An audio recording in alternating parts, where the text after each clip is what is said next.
नमस्कार, live cities पर आपका स्वागत है। मैं हूं दीपक प्रियदर्शी।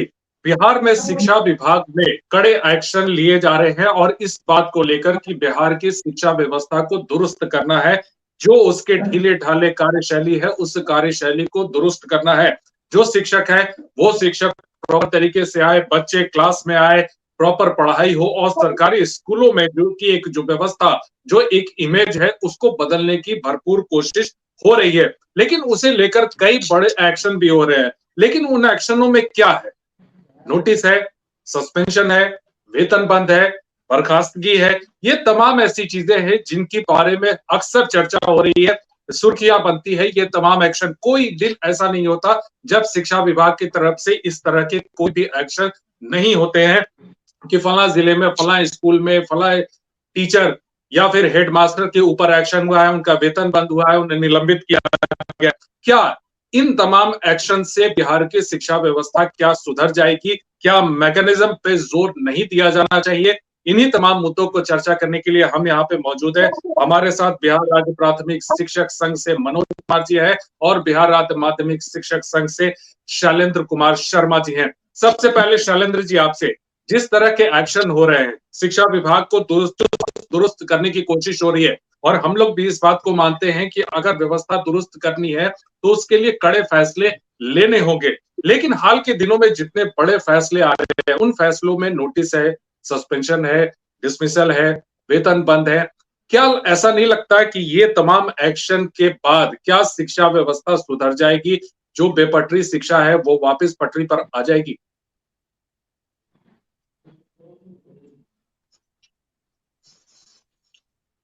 यूएस प्रेसिडेंट जो शिक्षक से राष्ट्रपति बने थे, लिंडन बी जॉनसन,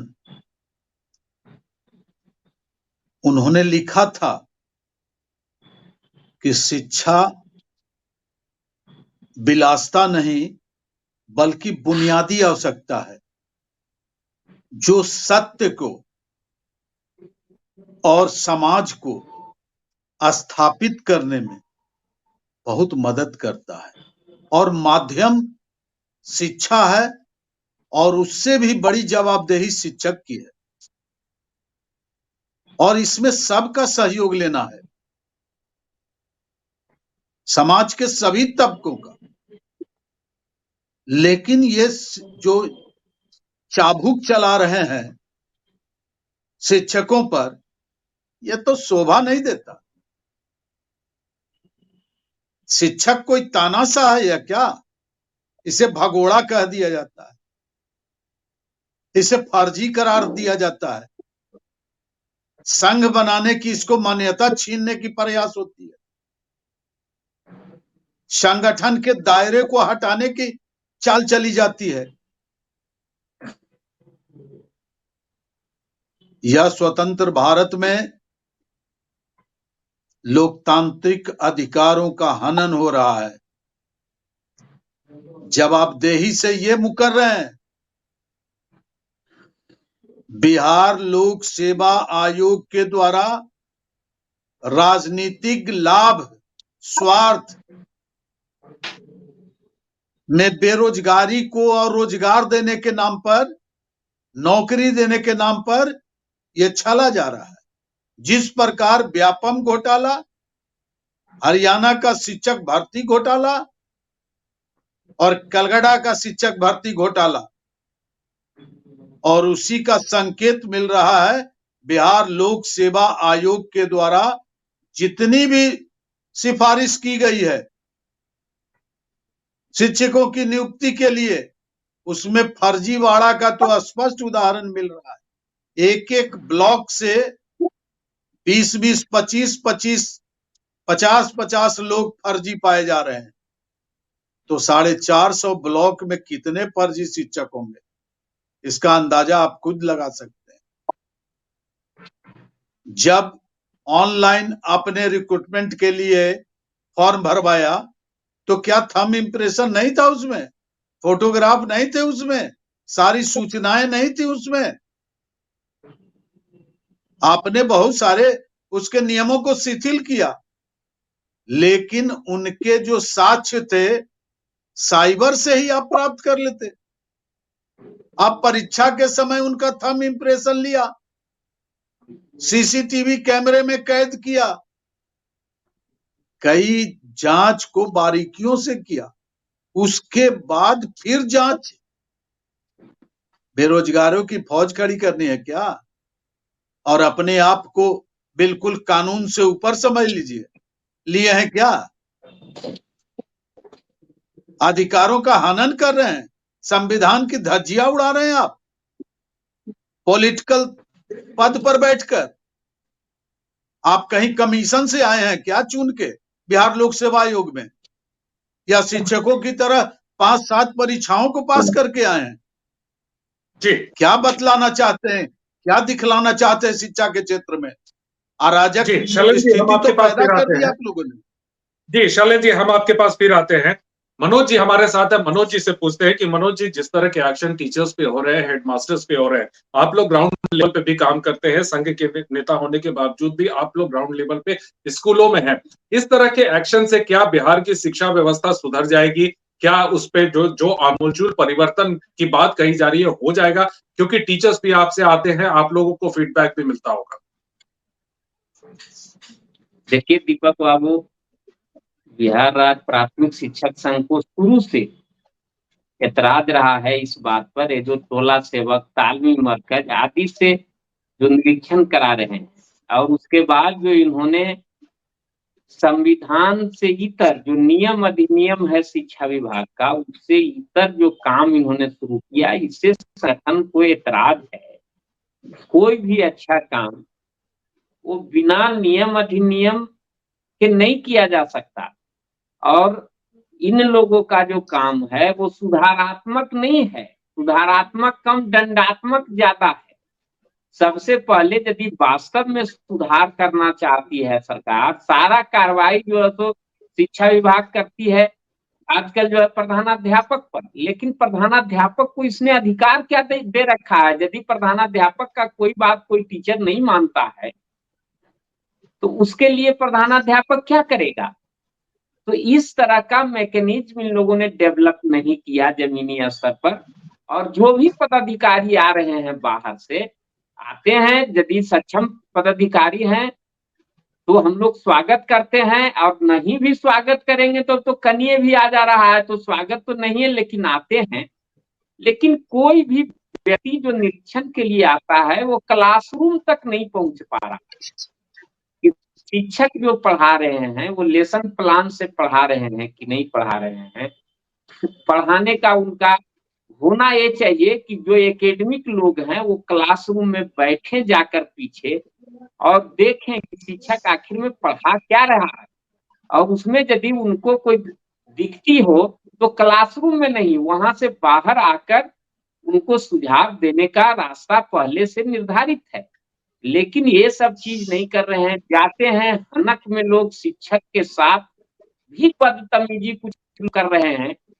आप बताइए कि कहीं कहीं किसी जिला से आ रहा है, एक दिन आपने भी अपने चैनल पर चलाया था कि कोई अपना काम से जो है यदि कोई डीओ ऑफिस जाता है तो उसका एक दिन का वेतन, और हेडमास्टर जो छुट्टी उसको सीएल स्वीकृत किया है उसका 7 दिन का वेतन काट लिया जाता है। ये बताइए किस तरह की बात हुई डेमोक्रेसी में? तो कहने का तो डेमोक्रेसी है इस देश में, इस राज्य में, परंतु अभी जो शिक्षा विभाग के अधिकारी लोग हैं उनके कार्यकलाप से ऐसा नहीं लगता है कि शिक्षा विभाग में भी डेमोक्रेसी है। ऐसा लग रहा है कि भारत 15 अगस्त मैंने बिहार की जो है तो शिक्षा व्यवस्था वो 15 अगस्त 1947 से पहले चली गई है ना? तो ये बिल्कुल गलत है। सुधारात्मक सरकार जो भी कर रही है उसका हम समर्थन करते हैं, खुले दिल से समर्थन करते हैं, और हमारा संगठन का तो पहला उद्देश्य है शिक्षा में गुणात्मक सुधार हो और शिक्षकों को भी लाभ मिले। लेकिन इन लोग कहने के लिए मजबूर कर देते हैं इस बात को कि अभी जो है जितना भी माने हम सारांश में यदि एक लाइन में कहें तो बहुत सारा चीज जो है वो केवल लोगों को दहशत में लाने के लिए किया जा रहा है। जैसे कोई शिक्षा विभाग का पदाधिकारी, हम लोग स्कूल में जाते हैं तो हम लोग तो कोई राइफल गोली बंदूक लेके नहीं जाते। हमारे किसी शिक्षक को कोई बिहार सरकार लाइसेंस दिया शस्त्र का क्या? हम लोग तो नहीं जाते, हम लोगों को डर नहीं है। फिर शिक्षा विभाग का जो अफसर है, जो पदाधिकारी है, जो शिक्षा में सुधार के लिए निरंतर दिन रात काम कर रहा है, वो आदमी क्यों जा रहा है उसके साथ? जो है तो एसपी है, थाना है, पुलिस है, और वो जाता है, उसका नतीजा ये हो रहा है कि हमारे शिक्षक खौफ में आ रहे हैं। और आपने देखा वैशाली की एक घटना कि प्रधानाध्यापक घटावे भूल गया। अब बताइए कितना दुखद बात है कि आप लाठी के जोर से शिक्षा व्यवस्था को सुधारना चाहते हैं। मैं यह दावे के साथ जिम्मेवारी पूर्वक भारत के एक नागरिक और एक शिक्षक के रूप में कह सकता हूं कि शिक्षा और स्वास्थ्य को कोई भी व्यक्ति लाठी के जोर से नहीं सुधार सकता। हाँ, सुधारने का तरीका है, आप प्रेरित मनोज जी आपके पास फिर आते हैं। जी मनोज जी आपके पास फिर आते हैं। आप जी मनोज जी आपके पास, जी मनोज जी आपके पास फिर आते हैं। हमारे साथ मैंने इस डिबेट में जो है विश्वविद्यालय के में क्या स्थिति है, क्या वहां पे शिक्षा व्यवस्था की क्या स्थिति है और क्या वहां पे काम चल रहा है, किस तरह के एक्शन हो रहे हैं, इसी बात को लेकर विश्वविद्यालय में फुटात की तरफ से कन्हैया बहादुर जी को भी जोड़ा है। कन्हैया जी, क्या शिक्षा विभाग की तरफ से जो एक्शन हो रहे हैं, जाहिर सी बात है कि यूनिवर्सिटी लेवल पे भी कई तरह के प्रॉब्लम्स है, उन प्रॉब्लम्स को भी सुलझाने की जरूरत है। क्या वाकई यूनिवर्सिटी में सब कुछ ठीक चल रहा है? देखिए, सबसे बड़ी बात यह है दीपक जी कि 3 विंग है हमारा। एक राजभवन है, दूसरा शिक्षा विभाग है, फिर विश्वविद्यालय है। तो तीनों में हेल्दी सामंजस्य जब तक नहीं होगा तब तक आप कैसे कोई काम कर सकें। राज्यपाल महोदय का आदेश कुछ और आता है, शिक्षा विभाग का आदेश कुछ और आता है, और जो हमारे यहाँ पहले से व्यवस्था चली आ रही है, जो पहले के सब अधिकारी थे शिक्षा विभाग के, वो सब जानते हैं कि शिक्षकों की उपस्थिति को लेकर के और छात्रों की उपस्थिति को लेकर के जो बराबर या प्रश्न चीज उठाया जा रहा है, तो ये समाज में हमारी प्रतिष्ठा को गिराने का काम करना चाहते हैं और अपने को ऊंचा दिखाना चाहते हैं। लेकिन ऐसे तो आप किसी भी संस्थान को सुधार नहीं सकते हैं। और सुधार की जहां तक सवाल है, आप जानते हैं, हम पहले भी कह चुके हैं कि 5 बरस पहले से आपको बायोमेट्रिक अटेंडेंस है, और उस बायोमेट्रिक अटेंडेंस से शिक्षक सुबह में अंगूठा लगाते हैं और शाम को अंगूठा लगाते हैं। तो आप फिर उसको कैसे कह सकते हैं कि वो नहीं आते हैं? आप ये देखिए कि छात्र अगर नहीं आ रहे हैं तो क्या कारण है उसके कारण शिक्षक नहीं है, उसके कारण है कि आपकी जो व्यवस्था है वो व्यवस्था सही नहीं है। आपके जैसे मान लीजिए, आपको मैं बताता हूं, 3 यूनिवर्सिटीज नई खुली मार्च 2018 में, पूर्णिया, मुंगेर और पाटलिपुत्र यूनिवर्सिटी। ये तीनों यूनिवर्सिटी 5 साल हो गया। अभी 18 मार्च को इन लोगों ने अपना 5वां स्थापना दिवस मनाया, और स्थापना कहाँ बनाया? किसी कॉलेज में बनाया। उनका अपना कुछ नहीं है, लैंड अलॉटेड है, लेकिन उस पर कोई काम नहीं शुरू हुआ। शुरू किसको करना है? शुरू यूनिवर्सिटी को नहीं करना है, शुरू करना है कि शिक्षा विभाग में एक इंफ्रास्ट्रक्चर डेवलपमेंट कॉर्पोरेशन है जो इन सारे कामों को करता है। तो अगर आप अनुमान लगाइए तो जो पूछने से पता चलता है कि अभी अनदर 5 years लगेगा वहां पर बिल्डिंग खड़ा करने में। अब पाटलिपुत्र यूनिवर्सिटी है, वो अपना एक अलग ऑफिस है वहां कॉमर्स कॉलेज पर, उसमें चल रहा है, लेकिन उसके जितने पोस्ट ग्रेजुएट क्लासेज हैं वो कहाँ चल रहे हैं? कुछ एन कॉलेज में चल रहे हैं, कुछ टीपीएस कॉलेज में चल रहे हैं, कुछ कॉमर्स कॉलेज में चल रहे हैं। तो ऐसे यूनिवर्सिटी का तो सेप कभी लेगा ही नहीं। अब छात्र वहां कैसे जाएंगे? कोई किसी को एन कॉलेज जाना है, किसी को वहां जाना है, किसी को वहां जाना है, न उसका कोई अपना कैंपस है, न कोई फीलिंग है यूनिवर्सिटी का। जब तक अपना कैंपस नहीं होगा तब तक यूनिवर्सिटी की फीलिंग नहीं होगा, और यूनिवर्सिटी की फीलिंग नहीं होगी तो केवल क्लासरूम टीचिंग ही शिक्षा का उन्नयन नहीं है। जब स्टूडेंट पूरी तरह अपने को जो इन्वॉल्व करता है, क्लास भी करेगा, एक्स्ट्रा करिकुलर एक्टिविटीज में भाग लेगा। कन्हैया जी, आपने जिस आधारभूत संरचना की बात की, विकास निगम की बात की है, हम लोग इस मुद्दे पर भी आए थे, हम लोगों ने डिबेट भी किया था कि आधारभूत संरचना विकास निगम के पास हजारों करोड़ रुपए पड़े हैं, इसके बावजूद भी कॉलेज और यूनिवर्सिटी जो है कई ऐसे जो है जिनके पास अपने भवन नहीं है। तो सवाल उस पर भी हुआ था कि वो 28,000 करोड़ रुपए कहाँ गए या फिर उनका कैसे समायोजन हो रहा है। मनोज कुमार जी, सबसे एक सवाल यह है कि एक कल का ये मामला है कि कैमूर में कुछ प्रिंसिपल को सिर्फ इसलिए उनका वेतन बंद कर दिया गया क्योंकि उनका मास्टर प्लान उन्होंने बनाकर नहीं दिया। ये इस पर एक्शन हुआ और प्रिंसिपल का वेतन बंद हो गया, शायद इसकी जानकारी भी आपको होगी। जी हाँ, बिल्कुल यही चीज है कि स्कूल को कोई संसाधन उपलब्ध नहीं कराया जा रहा है। स्कूल में ना आदेशपाल है, क्लब तो दूर, ना आदेशपाल है, न कंप्यूटर मैन है, किसी तरह का कोई चीज नहीं है, न ही कंप्यूटर उपलब्ध कराई गई है सरकार के द्वारा, न मोबाइल उपलब्ध कराया गया है। और वहां के प्रधानाध्यापक पर और शिक्षकों पर सारे के सारे लोगों पर कार्रवाई कर दी जाती है। अरे आपका ब्लॉक में कंप्यूटर डाटा एंट्री ऑपरेटर है, जहां कमी है वो करेगा, आप उस पर न कार्रवाई करिए। वो किसी से प्रधानाध्यापक से पूछता है क्या?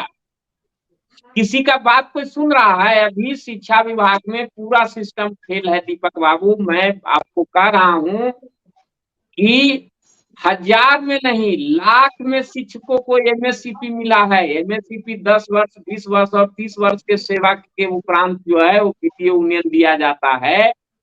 और किसी का लेखा से निर्धारण नहीं हुआ, न ही पेमेंट हुआ। वो काम सारा का सारा पेंडिंग है। कोई आदमी सुनने के लिए तैयार नहीं है। कार्यालय में जो चिकित्सा अवकाश का, अर्जिता अवकाश का जो आवेदन गया हुआ है, माने महिलाओं का जो को मिलता है, जो छुट्टी के लिए, पैटर्निक लीव के लिए जो पुरुषों को मिलता है, वो सारा का सारा आवेदन पेंडिंग है। और सारे लोग इनके फील्ड में कहते हैं कि हम घूमते हैं, है ना। पूरे शिक्षा व्यवस्था कहिए कि जो कार्यालय है शिक्षा विभाग का, पूरी तरह से काम ठप है, एक काम भी नहीं हो रहा। और इस तरह से शिक्षकों पर, ई शिक्षा कोष पर डाटा अपलोड नहीं हुआ तो वेतन में सारे चीज में लगता है कि वेतन ही ये क्या है। अरे सरकार के पास तो शिक्षकों का सारा चीज है, करने वाला आदमी है, वो विद्यालय से आए डाटा ले, या विद्यालय में लैपटॉप लेके क्यों नहीं आता है? क्यों नहीं वो डाटा जो है सो तो कंप्लीट कर देता है? लेकिन नहीं, इनको करना नहीं है। इनको केवल शिक्षकों को दंडित करना है और विशेष तौर पर प्रधानाध्यापकों को दंडित करना है। और सुविधा के नाम पर प्रधानाध्यापकों को कुछ भी नहीं दिया गया। और यहाँ बातें बड़ी बड़ी होती है, लेकिन अभी भी राज्य के हजारों विद्यालय ऐसे हैं, करीब 4000 से ऊपर विद्यालय जो भूमिहीन, भवनहीन अभी भी हैं। मैंने यहाँ तक पटना में स्कूल है कई सारा, जो आज आजादी के समय से है और उस समय से जो है सो आज तक भूमिहीन, भवनहीन है। अब उसको सरकार मर्ज कर रही है दूसरे में, फिर मर्ज करके मैंने स्कूल खत्म। अब बताइए, इस तरह की बात ये लोग कर रहे हैं और शिक्षा में सुधार की बात ये लोग करते हैं, तो बड़ा मैंने इस तरह से हंसी आता है कि इन लोग गंभीरता पूर्वक काम नहीं करके केवल जनता के बीच में शिक्षकों के विरुद्ध प्रचारित प्रसारित किया जा रहा है। और जबकि इन लोगों को ये पता होना चाहिए, भारत में पूरे दुनिया में सर्वेक्षण हुआ है, लेकिन इसमें भारत एक ऐसा देश है जहां आज भी जनता को यदि सबसे अधिक किसी पर विश्वास है तो शिक्षकों पर विश्वास है। ये हम नहीं, अंतरराष्ट्रीय सर्वे कहता है। और ऐसे ऐसे लोग आते हैं जो उटपटांग काम करते हैं। अब देखिए इसमें मैंने सुधार कितना हो पाता है, लेकिन सुधार के नाम पर शिक्षकों को, ये बात मैं जरूर कहूंगा कि सुधार के नाम पर शिक्षकों को परेशान भी किया जा रहा है। और ज्यादा शिक्षकों को परेशान किया जा रहा है। शैलेंद्र कुमार शर्मा जी, आपने अभी कन्हैया जी को भी सुना, मनोज जी को भी सुना। सबसे बड़ी बात है कि इन चीजों को, क्योंकि अभी आज नियोजित शिक्षक भी नाराज हैं या फिर वो कहे कि हताश है, क्योंकि अब वो मान चुके हैं कि जून से पहले उनकी सक्षमता परीक्षा होने नहीं जा रही, क्योंकि अभी जनवरी में हुआ नहीं और अब चुनाव की बारी है, तो जून से पहले होगा नहीं। हताश थे, जितना उत्साह था वो तमाम उत्साह खत्म हो गया है वो नियोजित शिक्षकों का। इस राज्य के मुखिया इसके लिए जिम्मेवार है। इनकी घोषणाएं होती रहे, केवल सुधार संभव नहीं है। और इनके नौकरशाह जो हैं वो निरीक्षण के नाम पर उगाही का काम कर रहे हैं। कल ही एक घटना है बीएन कॉलेजिएट की, राजेंद्र नगर की, जहां छात्रा के कंप्लेन पर प्रधानाध्यापक को निलंबित, शिक्षक निलंबित, और उसका दोष यही था कि 4 बजे 3 बजे से पलायन शुरू हो जाता है। गेट बंद करके और कहा गया कि तुम लोग बाहर जाओगी तो तुमको लिखित देना होगा, नहीं हम लोग पर फंसेंगे। ये तो मनोज भाई ने कहा कि जो निरीक्षण करने वाले हैं वो 2 टाइम निरीक्षण करने जाते हैं, क्या उनको ये सब जानकारी नहीं थी? वो कंप्लेन नहीं कर सकते थे?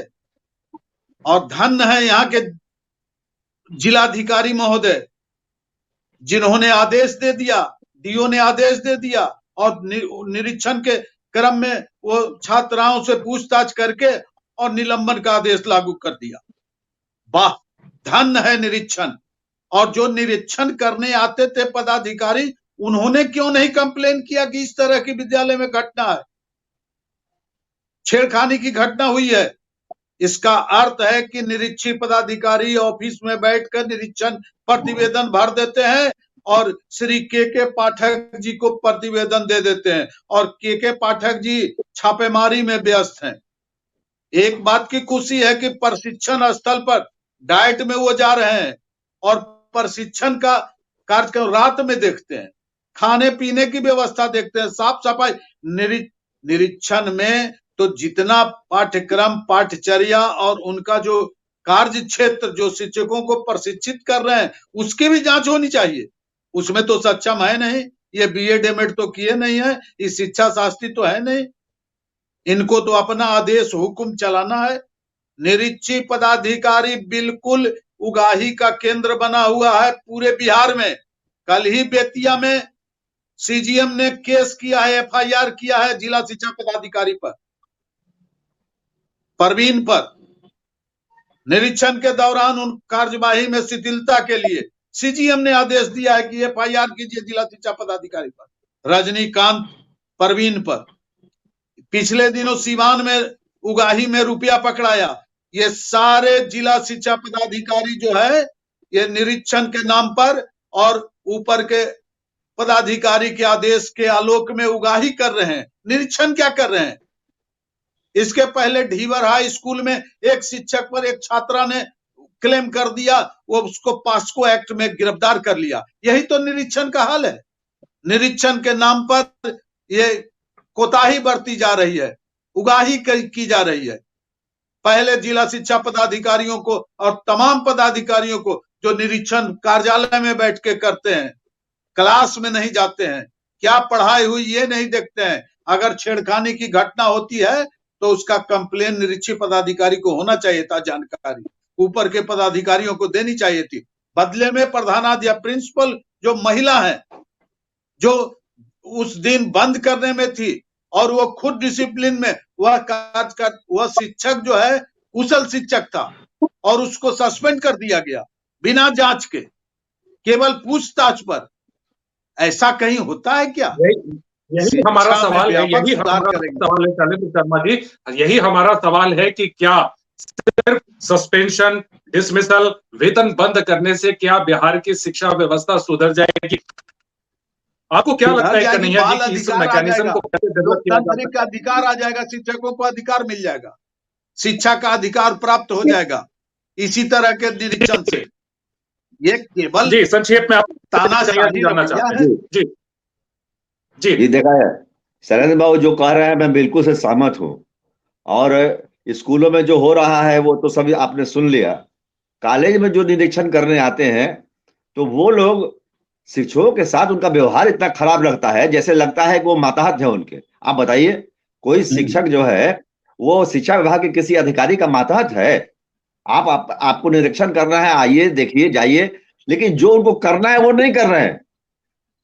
उनको जो करना है, अगर 2-3 मिनट आप समय दें तो मैं बता रहा हूं कि उनके जिम्मे क्या काम। जी एकदम संक्षेप में। एक तो ये कि वेतन और पेंशन ये समय पर नहीं दे पाते हैं किसी को। आप जान लीजिए कि बहुत सारे यूनिवर्सिटीज हैं जिनको 0 पेंशन दिखाया जाता है, 3-3 महीना पेंशन गायब। आप जरा सोच लीजिए कि जो 4th ग्रेड एम्प्लॉय की जो विधवा है वो फैमिली पेंशन पा रही है, कहाँ विलेज में है, अगर 3 महीना उसको आप पेंशन नहीं दीजिएगा तो वो तो मर जाएगी ना, उसका तो वही आधार है जीवन का। तो ऐसे ऐसे जो इनका काम है, अब 22-23-24 का जो बजट है वो अभी तक फाइनल नहीं हुआ, 24-25 का बजट सामने आ गया, तो ये किसका फेलियर है? आप अपने फेलियर को दिखाने के लिए आप सारा फेलियर जो है शिक्षकों के सर पर और इंस्टीट्यूशन के सर पर मढ़ देना चाहते हैं। रोज समीक्षा करते हैं, ये हर यूनिवर्सिटी की समीक्षा 15 दिन पर होती है, तो जब समीक्षा में भी आपका काम नहीं चलता है और आप कहते हैं कि सब गड़बड़ है। कन्हैया जी, समय की भी कमी है। लास्ट रिएक्शन मनोज जी आप चाहते हैं। मनोज जी, आप लोगों ने आंदोलन का ऐलान करके रखा हुआ है। कन्हैया जी अपने आंदोलन का ऐलान करके रखा हुआ है, तमाम ऐसे शिक्षकों के मुद्दे को आप लोग उसमें उठाने वाले हैं। क्या सिस्टम फेलियर, मैकेनिज्म फेलियर पे भी आप लोग उस पर बात करेंगे? बिल्कुल जी, हमसे पूछ रहे हैं। ये मनोज जी, फेलियर जी मैं सवाल मनोज जी, जितने शिक्षा में बोला जाए, मुझे बोलना है। नहीं, सवाल मनोज जी आप बोलिए। जी दीपक बाबू, देखिए हम लोग आंदोलन पर अडिग हैं और आंदोलन तो इन्हीं सब मुद्दे को लेकर है जो सरकार ने हमारे नियोजित शिक्षकों को मैंने समझिए कि भरमाने का काम किया। विशिष्ट शिक्षक बनावेंगे, परीक्षा कब लेंगे अभी कोई तिथि नहीं है, और जो हमारी मांगे हैं सबसे जो हम देखिए बिहार में लोग सुधार की बात करते हैं और केंद्र का सब चीज लागू करते हैं, तो एक चीज हम लोगों का ये डिमांड है, जब सब चीज आप केंद्र का ला रहे हैं बहुत बढ़िया, हम स्वागत करते हैं, हमारे शिक्षक करेंगे, लेकिन जो समझौता आपका है शिक्षक संगठन से कि जो केंद्र देगा वही वेतन और सुविधा भी देंगे, तो वो देने की बातें नहीं करते। और हमारे शिक्षक इससे जो है सो बिल्कुल ये है, समय आप 9 से 5 सारा चीज कर रहे हैं कि हम जो है सो ये एनसीएफ 2023 लागू करने जा रहे हैं, तो ये सब चीज है। और आंदोलन हम लोगों का 20 तारीख को है। और एक चीज जो शैलेंद्र बाबू ने कहा, ऐसे में कैसे स्कूल चलेगा कि बिना जांच किए हुए यदि छात्रा आरोप लगाती है, ठीक है छात्राओं का आरोप यदि सही है तो शिक्षकों पर कार्रवाई होनी चाहिए, हम उसका बचाव नहीं करते, लेकिन कोई व्यक्ति आया, वो कौन व्यक्ति था, किस स्तर का व्यक्ति था, उसने किससे पूछ मात किया, और ठीक है पुरुष तो हो सकते हैं कि छेड़खानी किए होंगे, लेकिन प्रधानाध्यापिका जो वहां की प्रिंसिपल है, वो शिक्षा सेवा की है, वो तो नहीं उसके साथ छेड़खानी की होगी, आपने उनको क्यों निलंबित किया? ये बिल्कुल बड़ा सवाल है। एक पटना जैसा जिला का जिलाधिकारी यदि इस तरह का कार्य करेगा, इतनी जल्दीबाजी में कार्य करेगा, तो हमारे शिक्षक तो पूरे निराश हो जाए पूरे राज्य में। अब बच्चों को हम स्कूल में रोक कर रखते हैं, यदि वो जाना चाहते हैं घर, विभिन्न बच्चों का अलग अलग कारण होता है, तो शिक्षक पर आरोप लगाएगा और बिना आनंद फानंद में उस पर कार्रवाई होगी, तो इससे हमारे शिक्षकों का मनोबल गिरेगा। मनोबल तो गिरेगा, जाहिर सी बात है मनोज जी कि शिक्षक अगर काम नहीं कर रहे या फिर शिक्षक अपने काम में कोताही बरत रहे हैं, उनका निरीक्षण और उनका इंस्पेक्शन हो रहा है और उस पर कार्रवाई हो रही है। बड़ा सवाल मैं भी यहाँ पे छोड़ रहा हूं कि क्या जो निरीक्षण करने जाते हैं उनके ऊपर नजर कब डालेगा शिक्षा विभाग? क्या वो अपनी ड्यूटी प्रॉपर तरीके से निभा रहे हैं या नहीं निभा रहे हैं? ये एक बहुत बड़ा सवाल है जिसका जवाब जो है वो शिक्षा विभाग को देना है। फिलहाल इस चर्चा में भाग ली शैलेंद्र कुमार शर्मा जी, आपका बहुत बहुत धन्यवाद। मनोज जी आपका बहुत बहुत धन्यवाद। कन्हैया बहादुर जी आपका भी बहुत बहुत धन्यवाद।